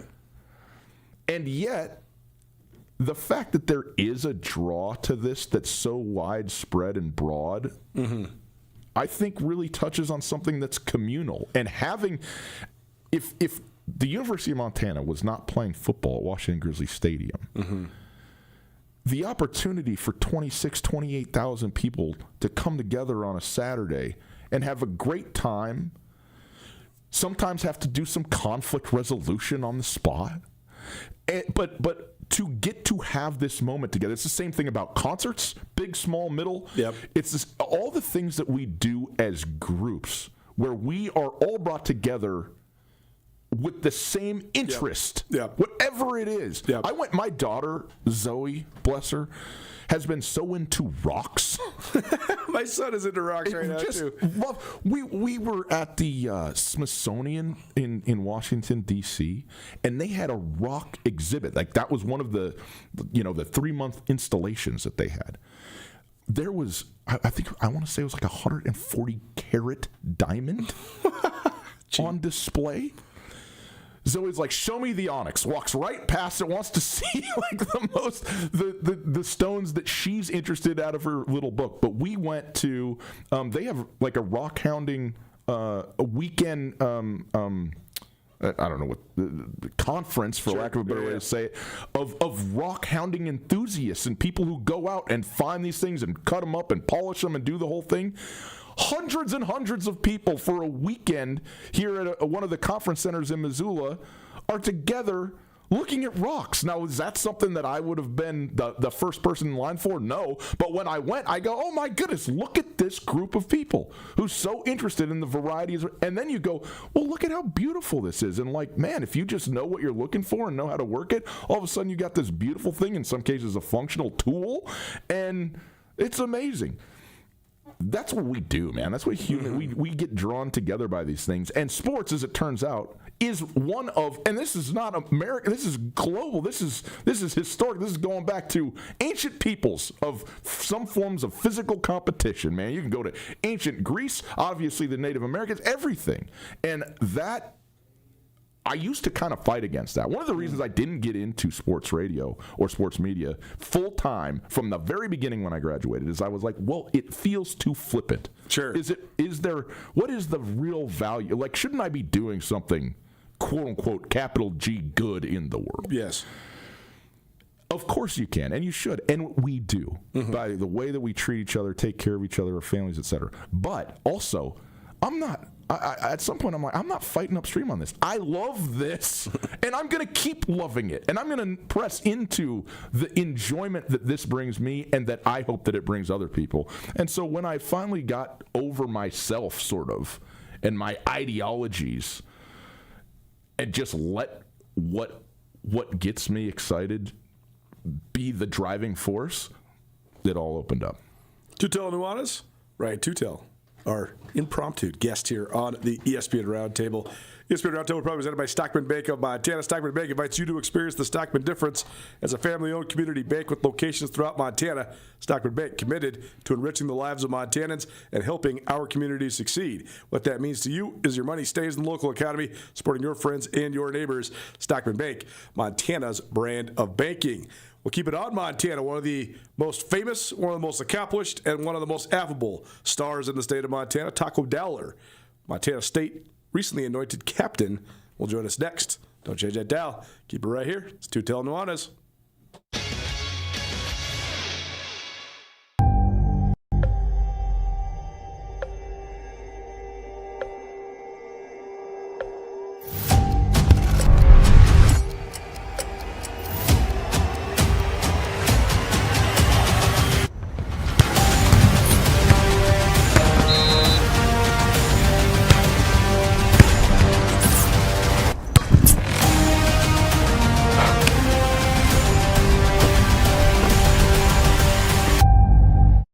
Bring the whole family to the Stone of Accord for a wonderful brunch. From traditional comfort food to eclectic specials, there's something for everyone to enjoy. And it wouldn't be a proper Missoula brunch without an Irish coffee and a mimosa. The Stone of Accord, Irish fare with Montana flair. Restaurant, liquor store, and casino. At the Stone of Accord, we use the freshest ingredients to create our homemade traditional Irish classics, fresh salads, and creative specials. Come enjoy our warm, family-friendly atmosphere. The Stone of Accord, Irish fare with Montana flair. Restaurant, liquor store, and casino. Access to Montana's great backyard is the best part of being a Grizzly. At the University of Montana, our classrooms are the mountain peaks, river valleys, and never-ending plains of the Big Sky Country.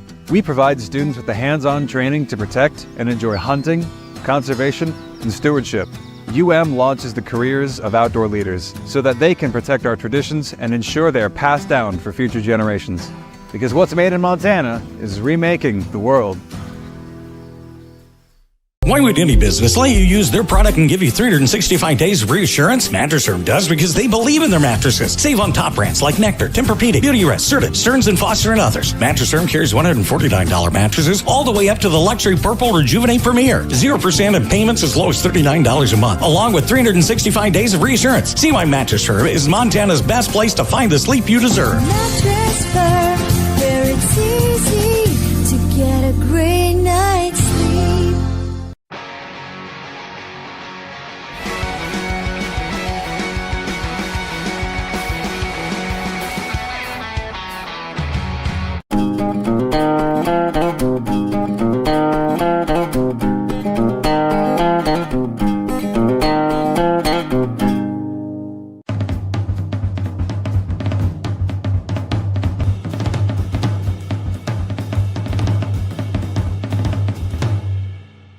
Mountain Town Vacation Rental Management, your local partner for vacation rental success. We provide a fully customized hosting experience tailored to your needs and goals. Your home is listed on every major site, helping you maximize visibility and bookings. And our local team is available 24/7 to handle guest needs and booking inquiries. Let us take the stress out of managing your vacation home. Contact us today at mountaintownvrm.com or give us a call at 406-369-3080.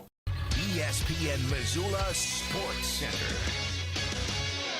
Grizz Soccer ran into one of the top teams in the country Sunday, falling 4-0 to number 10 Washington at Husky Soccer Stadium in Seattle. Hello, I am Hayden Smith. The Huskies wasted little time taking control in a rematch of last season's NCAA tournament first-round matchup. Anamenti scored more than just 3 minutes into the match, and Washington doubled its advantage less than 3 minutes later when Lucy Newland converted a penalty kick. Montana then found itself in a 2-0 hole before the 7th minute mark and could not generate much offense against a Washington team that reached the national quarterfinals last season on the way to a 4-0 Washington win. The Grizzlies were limited to 3 total shots. Megan Wilson-Sofield accounted for 2 of those attempts, putting both on frame, while Ellie Lewis recorded Montana's other shot. Washington added to its lead early in the second half when Alex Buck scored in the 48th minute. Buck also scored both goals in Washington's 2-0 NCAA tournament victory over Montana last November. Angelica Chu added the Huskies' final goal in the 66th minute. Montana goalkeeper Jilla Millifee made her first collegiate start and finished with 3 saves while playing all 90 minutes. The loss drops the Grizzlies to 0-3 to start the 2026 season under first-year head coach Stuart Gore, while Washington improved to 3-0. The Huskies have now gone 18-3-7 since the start of the 2025 campaign. Montana returns home this week, hosting Lethbridge Thursday at 5 p.m. before facing MSU Billings Sunday afternoon at South Campus Stadium. This ESPN Missoula Sports Center is presented by Canyon River Golf Club. Tootell Nuanez on 102.9 ESPN Radio for Missoula.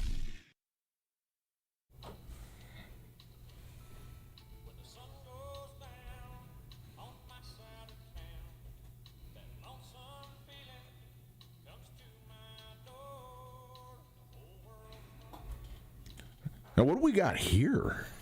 Brooks and Dunn, baby. Is that what it is? Oh, yeah. Okay. Hayden going deep into the bag here with this. Only Ryan would think this is deep into the bag. It's very deep into my bag. It's actually all the way through the bag into somebody else's bag.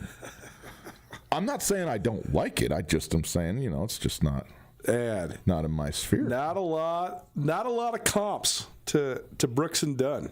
I have heard of Brooks and Dunn. That's a good start. Okay. You're on the radio in Montana where they're like one of the most famous duos. It wasn't until last year on, by the way, it's Tootell Nuanez, 102.9 ESPN Radio. We will get to Caden Dowler here in a moment. But Taco, in fact. They look the same. It's fine. Sorry, Taco. Caden's listening. He's going to put that in his bucket of receipts. Please do not line me up in the supermarket. Just straight blindsided by Caden. Do you know who I am?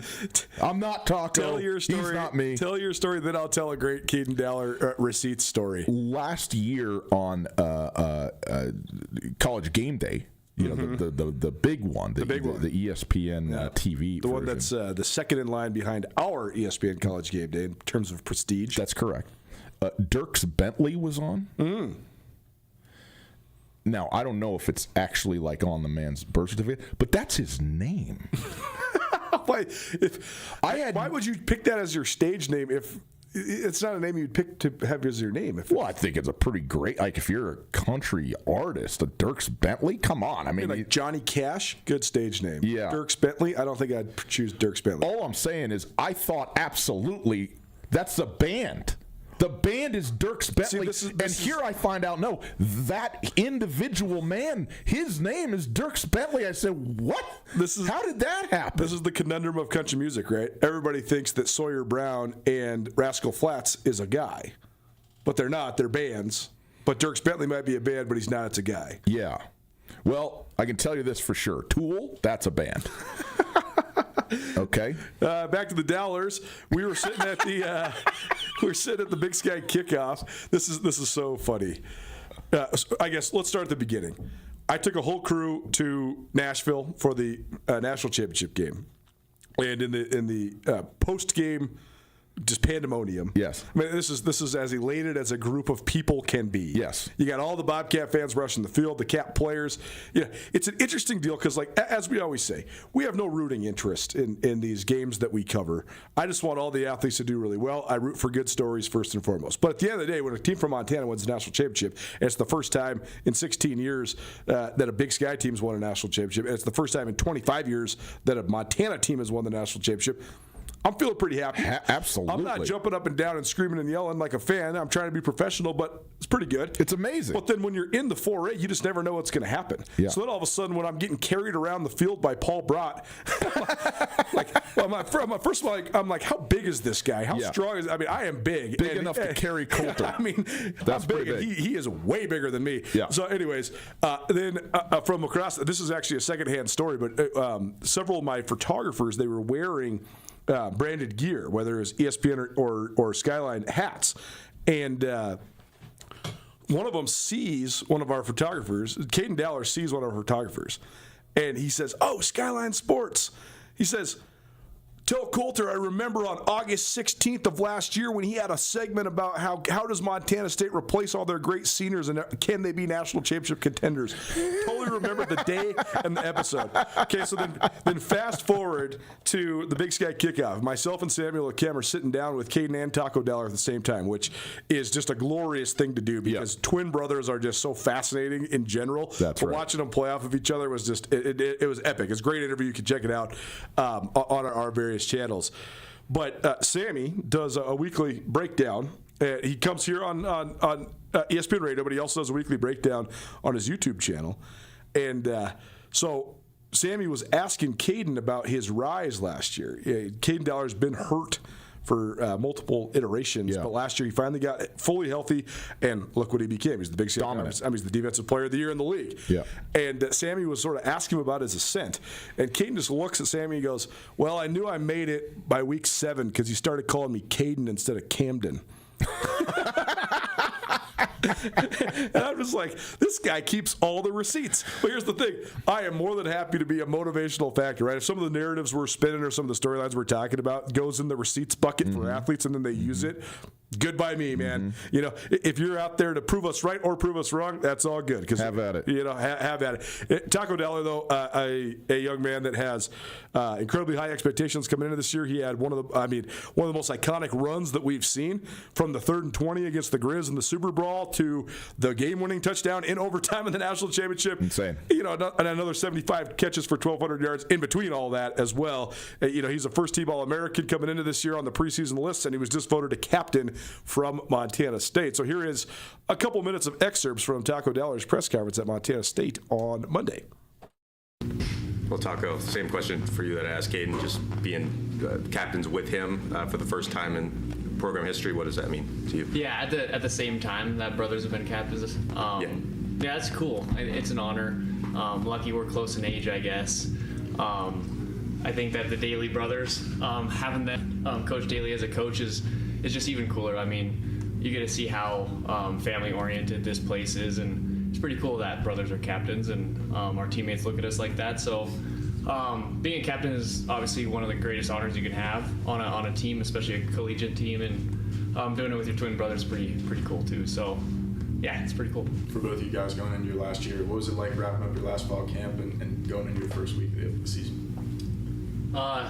Yeah, no, it's bittersweet. I think that as you get older, you really appreciate the fall camp and the practice time and being here with your brothers. And freshman year, it's kind of a drag, and you're like, oh my gosh, I can't wait till fall camp is over.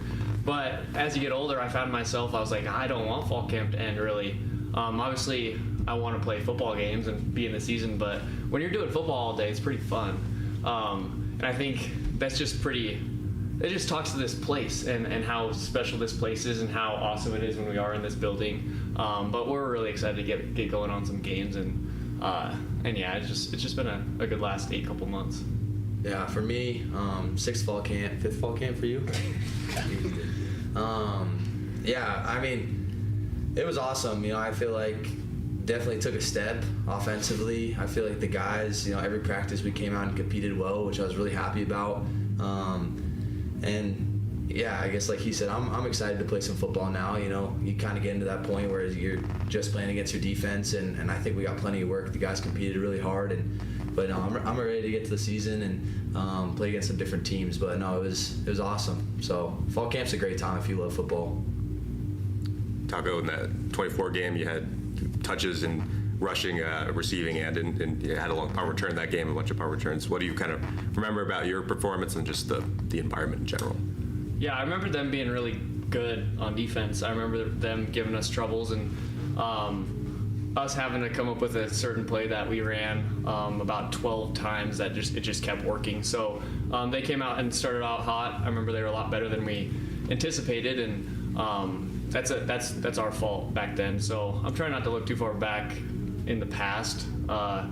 Personally, for sure not. I don't even remember anything that happened that game with myself, but I just remember that we ended up winning, and hopefully we can do that again this Saturday. They have a good punter. How much have you kind of prepared for what you're going to see from their punt team? Yeah, we have a good punter too, so it's pretty easy to get reps of catching punts from a good punter when you have one of the best punters in the nation on your team, especially this year with how much weight he's gained and how he's been bombing the ball. I think he was hitting them like 60 yards from the line of scrimmage in the air this last Saturday. So he's a stud. I just catch as many punts as I can and try to simplify the punt return game and just catch the ball and turn it into recess and see if I can get one in the end zone. So no in particular preparation, but I love playing good punters. They punt the ball far.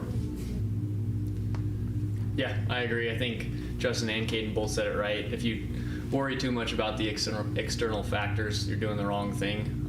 Worry about our preparation and our hydration and being locked into our details and our job. So that's really how we're preparing for that. Just going, you know, there's been so many questions from us and others about the title defense and last season. Now you're in game week. How do you kind of feel about being able to focus on the next game and have a forward-looking mindset? Yeah, go ahead. Yeah, that's all we've wanted, I think, for the past however many months is finally we can move on. as blunt as it is, finally. Like, we're happy to get on to our new season and stop talking about last year. So, journey starts now, I guess, for us. Taco, I wanted to ask you about Carter Delkey, because he's a guy that was outstanding in high school, and it seems like he has a chance to make an impact early on. How much do you think joining the team early helped him just in his progression? Yeah, I think it was huge for him. I think he would have excelled even if he didn't join early, but having that extra spring ball with Coach Price in particular was huge for him. I think Coach Price is an amazing coach and an amazing teacher.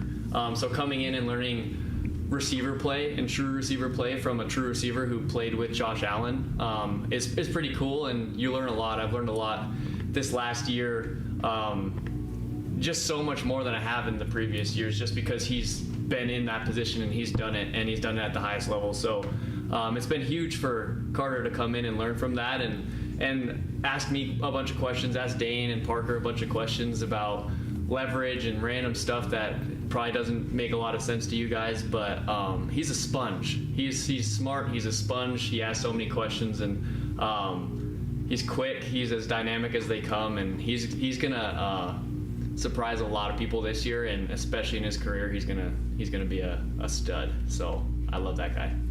Zach Cruz being named captain is an awesome part of his journey and his story. So what do you think made him worthy of being one of your guys' captains this year? Yeah, I think it's a good question. It's Zach Cruz. I think everyone in the state knows who he is and has known who he is for a long time. Dating back to high school, he won 2 state championships against me and Caden, so I definitely know who he is. But even rooting back then, playing for Sentinel, he was a captain, and everyone knew who he was and how he led his team, and no one wanted to screw with him. So he kind of has that mentality on the team of he's going to enforce the law a little bit, and that's who he is, and that's what he's really good at, and everyone respects him on the team. And I think he was for sure, I bet everyone on the team voted him as a captain. He's just shows what Montana State is all about, shows what the state of Montana is all about, and speaking to his resilience and his journey, I think is second to none, and anyone that talks to him thinks he's an amazing young man, and I love him. He was a groomsman to my wedding, so I love him. So there you go. Taco Dowler, our Bobcat star of the week. Well done listening to him. And yes, let's be clear, not Caden. Okay, offensive side of the ball, return specialist, and there's a lot of talent running through that last name though, because it's as good as it gets in the country between those two. Well, no doubt. It's pretty cool. I mean, Montana State named their 6 captains the other day, and Caden and Taco Dowler are captains this year going into their senior year. That is the first time in Bobcat football history that there's been 2 brothers that were captains simultaneously. There's been a couple pairs of brothers that have been captains. Joe and Caleb Schreibeis were both captains, but several years apart. Bobby Daly, Brad Daly were both captains, but several years apart. Somebody asked Caden about the significance and being the smart aleck that he is. He said, "Well, we're twins. That's why it happened." That's it. That's why it happened. We're the same year, so it was more pertinent. But regardless, I'm so interested to see if all the talking points for Montana State now carry over, because they've been being asked the same things, the same questions for 8 months. Yeah. Well, now instead of telling the world you've already moved on to this year, you just get to move on to this next year on Saturday night. I certainly can't wait for the whole run. It's gonna be glorious. Grizz game kicks at 7 p.m. on Saturday night in Missoula. The Bobcat game kicks at 8 p.m. in St. George, Utah. Need a place to watch any of that action, plus any of the Friday night lights that's coming up from the high school rigs. Paradise Falls will always have it on for you. They got 20 big screen TVs, 18 draft beers, and it's family friendly. So for breakfast, lunch, and dinner, 3621 Brook Street, Paradise Falls, Missoula's coolest hotspot. On the other side, we'll talk about the phone line, the crowd sound. We're going to get you some prizes. And also, I don't know, LeBron James and golf. That's becoming a thing. I love it. Next.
DeMorris Buick GMC is ready to help you safely travel Montana's scenic roads in comfort and style. Stop by DeMorris today and test drive some outstanding SUVs. Right now, take advantage of closeout pricing on the uniquely designed and well-equipped 2024 Buick Encore GX with models starting at $28,895. Don't miss this opportunity. Go to demorris.com to preview our inventory of 2024 Buick Encores and then pay a visit to DeMorris Buick GMC on West Broadway in Missoula, your family-owned hometown dealership for over 60 years.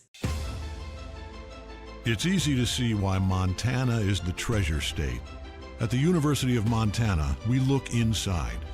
We see an old truth with fresh eyes, that Montana's greatest treasure is its people. So whatever tomorrow brings, we meet it the only way we know how, with a mind for making. Because what's made in Montana is remaking the world. If it matters to Missoula, it matters to us. Ryan Tootell and Tootell Nuanez on 102.9 ESPN Radio.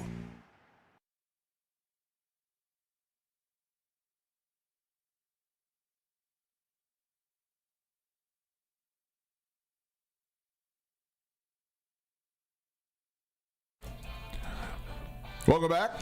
Tootell Nuanez, 102.9 ESPN Radio, broadcasting live from the Grizzly Disposal Studios.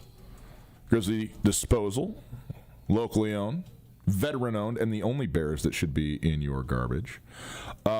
Just a quick programming note for tomorrow. We will have our full exclusive interview with the head coach of the University of Montana Grizzly football team, Bobby Kennedy, tomorrow. So look forward to that, and we'll have it for you, I believe, at 9 o'clock tomorrow morning. So you can tune in on your way to work, at work, whatever it is that you're doing, but we'll have that for you tomorrow, and look forward to our conversation with him, certainly. We will also have some sound bites for you from Brett Vegan as well. Coach Vegan will be doing a one-on-one with us here at ESPN Radio moving forward out of Montana State. But this week, it was just a weird scheduling deal with the way that practice was, and then we don't need to get into all the details, but the Vegan usually will just do a one-on-one with us right after his press conference, but he had all of his production calls this week. So, but all good. I mean, I still got 35 minutes with him. He gave me about 15 minutes in the presser, so we'll have that for you tomorrow as well. Okay. Listen, we're going to roll it out for you right now, okay?